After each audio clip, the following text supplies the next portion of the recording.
दोस्तों, तो rich dad poor dad book के ऑथर रॉबर्ट कियोसाकी यहाँ पर बताते हैं कि अगर आपको फाइनेंशियल सक्सेस अचीव करना है तो आपको यहाँ पर अकाउंटिंग आनी चाहिए, जिसमें आपको अलग अलग टाइप के फाइनेंशियल स्टेटमेंट्स को स्टडी करने की स्किल होनी चाहिए।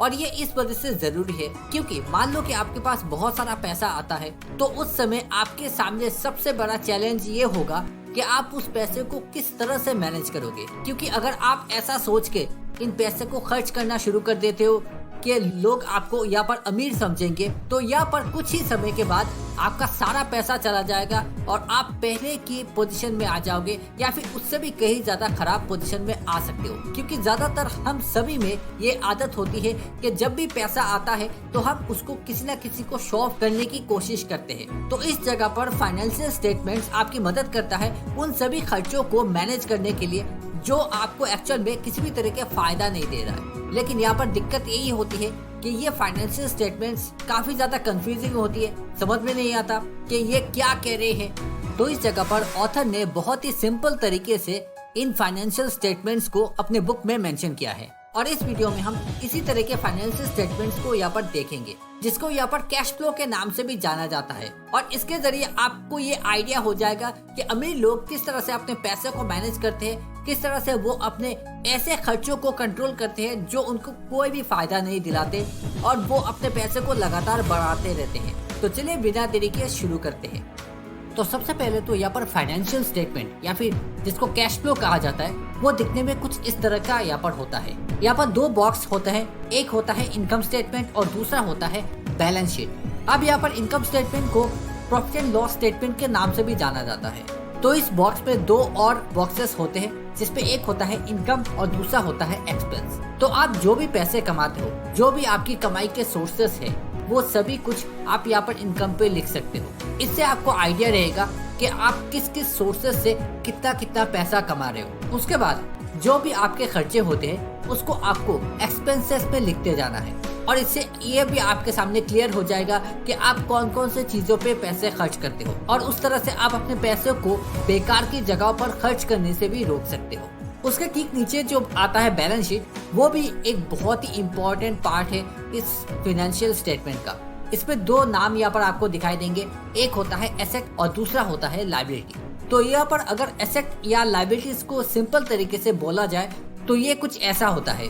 एसेट वो सारी चीजें होती है जो आपके जेब में पैसे डालती है, उसी तरह से लायबिलिटीज वो सारी चीजें होती है जो आपके जेब से पैसे लेकर जाती है। तो एसेट्स में जनरली आप उन चीजों को ही रख सकते हो जो आपको और ज्यादा पैसे कमा कर देती है, और लायबिलिटीज में वो सारी चीजें होंगी जो आपके और ज्यादा पैसे खर्च करेगी, मतलब आपके एक्सपेंसेस को यहाँ पर बढ़ाती जाएगी। और इसी के ऊपर बेस करके ऑथर ने यहाँ पर अलग अलग टाइप के कैश फ्लो यहाँ पर प्रेजेंट किए हैं, जहाँ पर सबसे पहला है एक पुअर पर्सन का कैश फ्लो, जिसमें आप देख सकते हो कि पुअर पर्सन यानी जो गरीब लोग होते हैं वो यहाँ पर सबसे पहले तो अपने जॉब से पैसे कमाते हैं सैलरी के तौर पर, जो कि यहाँ पर काफी कम होता है। तो उनका सारा का सारा पैसा अपने एक्सपेंसेस में ही चला जाता है, जैसे कि उनके बेसिक नीड्स, फूड, क्लॉथिंग्स, उसके साथ साथ रेंट, इन सभी में उनके सारे पैसे चले जाते हैं, जिस वजह से वो यहाँ पर एसेट्स में पैसे इन्वेस्ट नहीं कर पाते या फिर लायबिलिटीज को यहाँ पर खरीद नहीं पाते, और इनका कैश फ्लो कुछ इस तरह से यहाँ पर चला जाता है। अब यहाँ पर जो लाइन आपको दिखाई दे रहा है, यही आपको दिखाता है कि आपका पैसा कौन से डायरेक्शन से आ रहा है और किस डायरेक्शन में ये चला जा रहा है। उसके बाद ऑथर ने उन लोगों के कैश फ्लो को यहाँ पर बताया है जो एक्चुअल में मिडिल क्लास होते हैं, जिनके पास कई ज्यादा पैसे होते हैं गरीब लोगों से, और वो यहाँ पर काफी ज्यादा पैसे खर्च भी करते हैं लायबिलिटीज में, जिसको आप यहाँ पर देख सकते हो।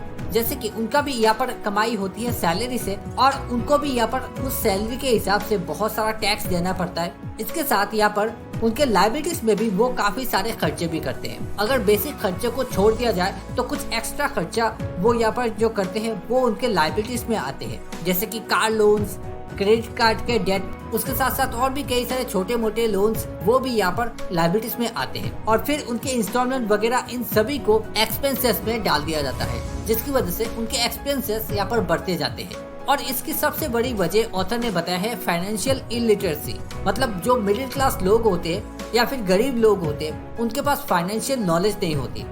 वो ज्यादातर जो लाइबिलिटीज में चीजें मौजूद होते हैं उनको ही एसेट मानने लगते हैं, जबकि लाइबिलिटीज का सिंपल ये मीनिंग होता है कि वो आपके जेब से पैसे लेकर जा रही है। तो जो चीज आपको पैसे बिल्कुल नहीं दे रही है कमा के, वो आपके लिए लाइबिलिटीज ही है।